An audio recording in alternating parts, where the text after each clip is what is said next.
Hi, you are watching Curtis Crowe, the Photo Pro. Alright, so what I'm going to do here is I got her laying down. I'm going to go ahead and take a 1/3 shot where her face is 1/3 the image, and the rest is going to be that fire. Don't mind me being out of breath, I just ran a marathon. We'll tell them that. There we go, let's take one more. Really like how that fire looks in the background, but I want a little bit more over top of her head. There we go.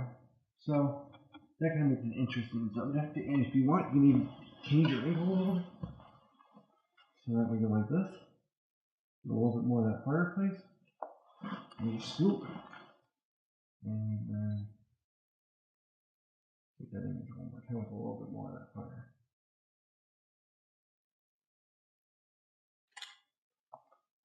Alright, and then, so that's another way you can use your surroundings to add composition to your image.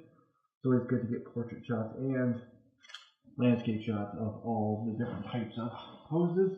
So I'm going to back up a little bit so I can get her hands in there. So it looks like she just got her nails painted, and I want to show that in my shot. So I'm going to go ahead and take that shot. And the important thing is, you want to get down to the model's level. This is very important when you're shooting kids, especially because kids are always down at a lower level. So when you shoot kids, you want to get down to the same level they are, because if you do an upwards angle, it doesn't look natural. And everyone normally sees kids while towering over them. So you can easily just kneel down, take the shot from there, and it becomes a more interesting image because you're now basically the viewer of the image. You're as tall as the kids are. So let's go ahead and try get that fire going. Very good. Up my shutter speed a little bit because I am really shaky right now. There we go. Alright, and that's how those images came out. Now we're going to try posing her a different one. Alright, so now what we have is the model laying on her back, a very natural pose, what feels natural for her. The important thing is when you do pose a model, it is good to be direct with your model and tell her what you want, or him, but you also want to know what's natural to them, because whatever feels natural to them, it'll look more natural in a photo. So we posed her. I switched to the nifty 50 because I want to be closer for this shot. If I wanted to use my 200mm, I'd be way back there. This isn't always good. So we're going to go ahead and take a shot. Focusing right on her eyes. Now what you can do is you can halfway press the shutter to lock focus. Once you hear that chirp, you're then good to move your camera as long as you keep your finger on that button. And then when you're ready to take the shot, you press it all the way down. It'll stay focused on our eyes, but you can then recompose your image. There we go, nice beautiful smile. Take the shot. And we're going to do a few different shots here. And we're going to get a little farther back for the last shot. Now the important thing is interesting angles. We are posing her in a way that I can get a shot from her head to her toes, can get the entire model's body without actually having to stand really far back and without having to be on a direct angle. We can do a more dynamic angle and get everything in there. It makes an interesting pose for the viewer, and it's more engaging for the viewer, and that's very important because nobody wants boring shots. They pay photographers to take good shots, not boring shots. Okay, so, and then what I'm going to do is, for the next shot, I'm probably going to have you lay on your stomach a little bit. We'll have the pillow here. I kind of want your, like your, it's going to be a little bit put. One of your arms out towards me. Okay. Could you do, and then rest your head here? Would that feel natural? Yeah. Actually.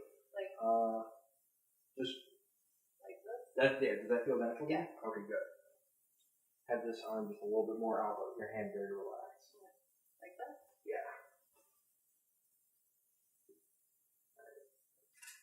Test shot.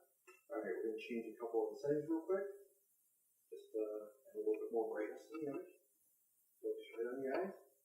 Recompose your image. Alright. Now what this shot is it adds a little bit more to the image because now you have something that's coming more towards the photo. It's nothing spectacular. It's just an arm, but sometimes that bleeding off to the images can be interesting. Now you don't ever want to get part of the hand. It's either get the entire hand or none of the hand, because you want to make sure that the image was shot intentionally. So let's try that shot again. I'm going to do a focus on your accessory.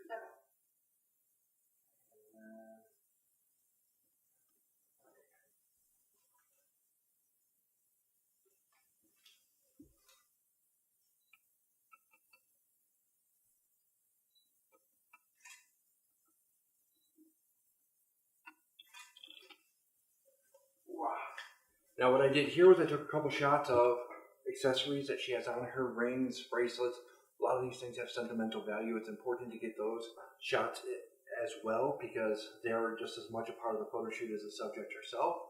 And if it has sentimental value to the subject or the model, then it's going to be important to her, the client.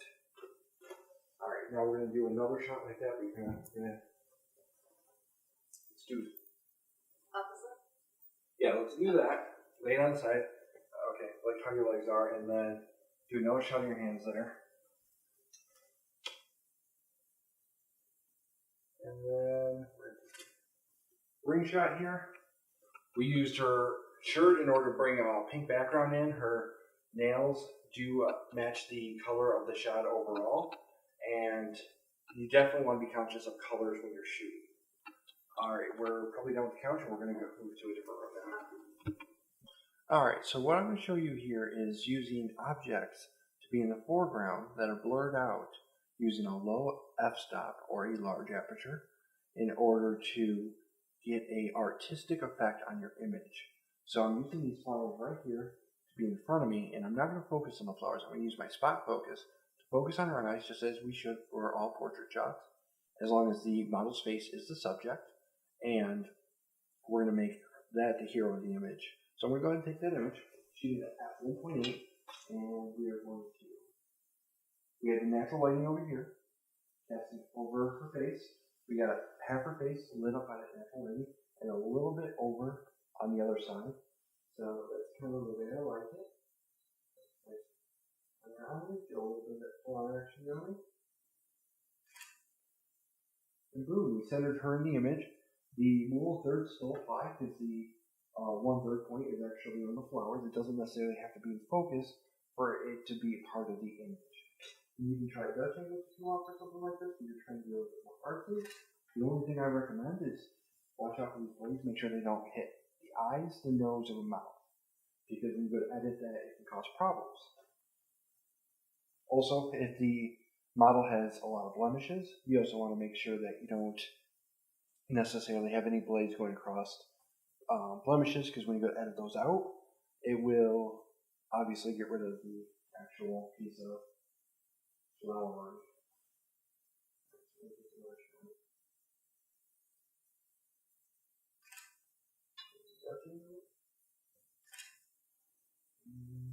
Let's have you, there you go.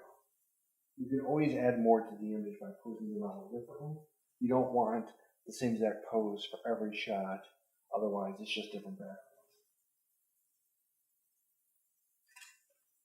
There we go. And if you want to lessen the blur effect on the image, what we can do is we can actually bump it up to f5.6.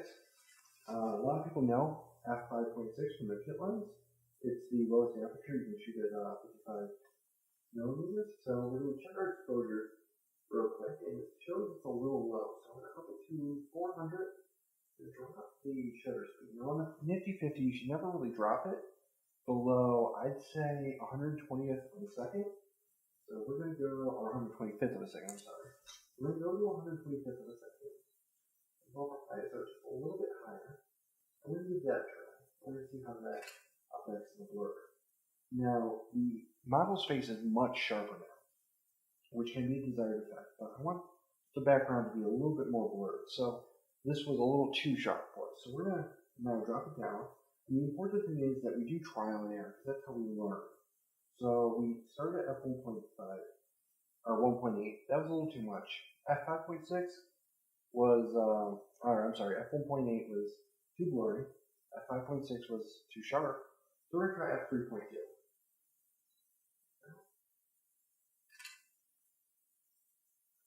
Beautiful. And now what we're going to do is it's a little overexposed. Now I like shots that are a little bit more overexposed, especially if you translate. Alright, so we had a little bit of technical difficulties. Unfortunately, the battery died. And so we're going to finish up this recording right here. I was just going to say that the image is a little bit bright. If I wanted to darken it, I could just take it to 2/100th of a second to bring down those highlights. But personally, if I turn that image into a black and white image with how much contrasty boominess is in that image, it brings in a nice amount of blur to my preference, and it will, as black and white, still have a lot of pop to it. So I would definitely keep that image. But if you want to darken a little bit, that's always an option to just up that shutter speed a little bit. It might even come out a little sharper. If you have a shaky hand, it'll be actually quite a bit sharper because you are cutting that amount of time that the light is hitting the sensor in half. This is Curtis Crowe, and you were just watching my show, The Photo Pro.